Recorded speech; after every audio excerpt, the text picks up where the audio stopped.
Being angry means your lizard brain took control. Being calm means you stayed above your emotions.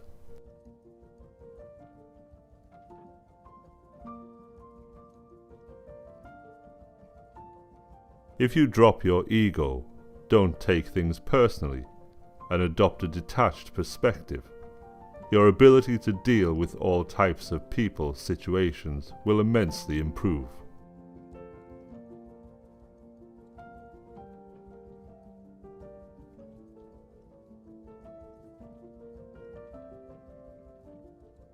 A minute of rage can undo a lifetime of diligent effort. Self-control is self-preservation. Most of us won't look back on the moment we acted in anger as amongst our finest.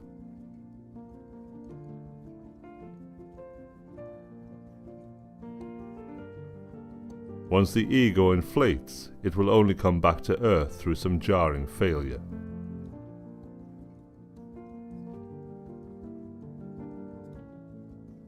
All cruelty springs from weakness.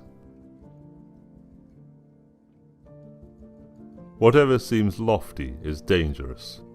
Those whom an unfavorable fortune has placed in a critical position will be safer if they eliminate pride from their proud circumstances, and bring down their fortune as much as possible to a lowly state.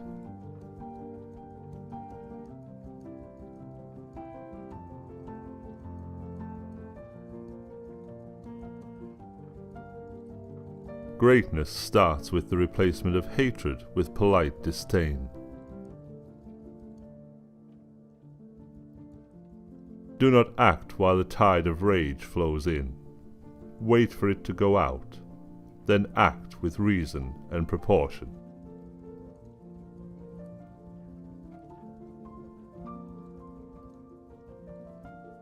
Yes, you can. If you do everything as if it were the last thing you were doing in life, and stop being aimless, stop letting your emotions override what your mind tells you, stop being hypocritical, self-centered, irritable.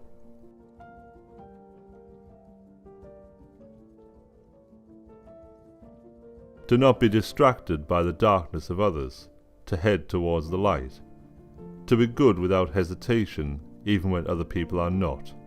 That's our job.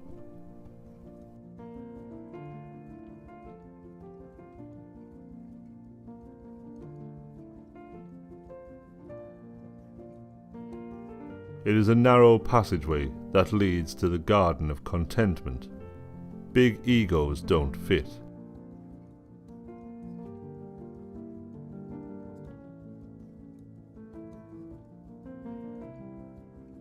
Zoom out.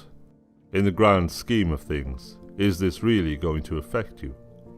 We can't even remember what we were doing 5 days ago, let alone 5 years.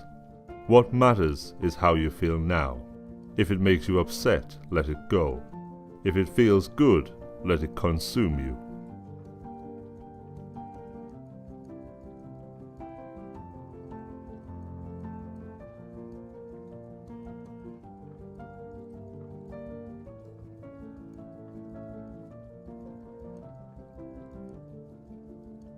The best answer to anger is silence.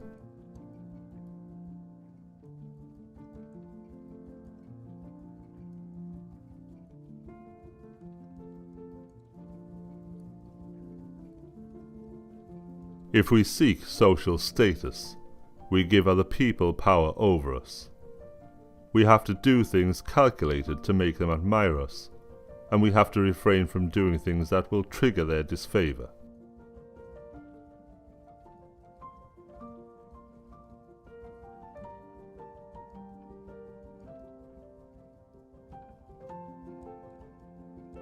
Your true self is not your emotions such as anger, frustration, or hate. It is the inner witness that knows the rise and fall of your emotion.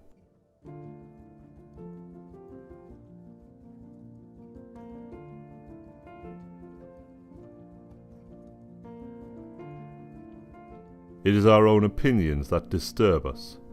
Take away these opinions then, and resolve to dismiss your judgment about an act, as if it was something grievous, and your anger is gone.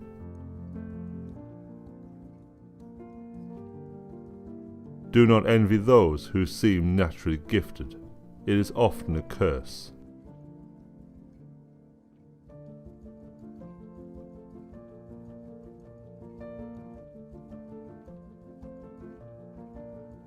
Not to display anger or other emotions is to be free of passion and yet full of love.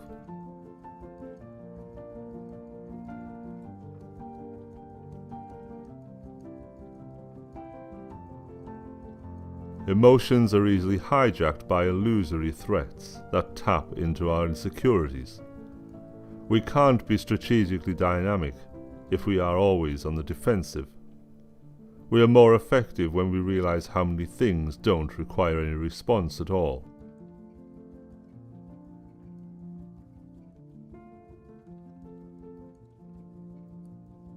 Ignoring someone is more powerful than hating them. Hate means that you are somehow bothered by the person and can't stop thinking about them. They possess you. Indifference indicates that you just don't care. It is freedom.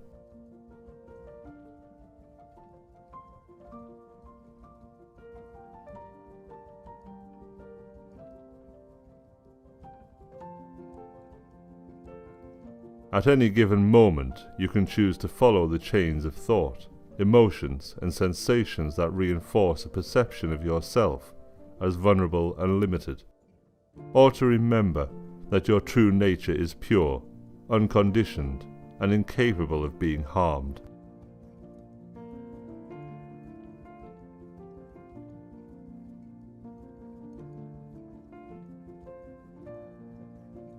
Humility is a knowledge of our weaknesses. Confidence is a knowledge of our strengths. And ego is something dangerous, with none of the former and a skewed sense of the latter.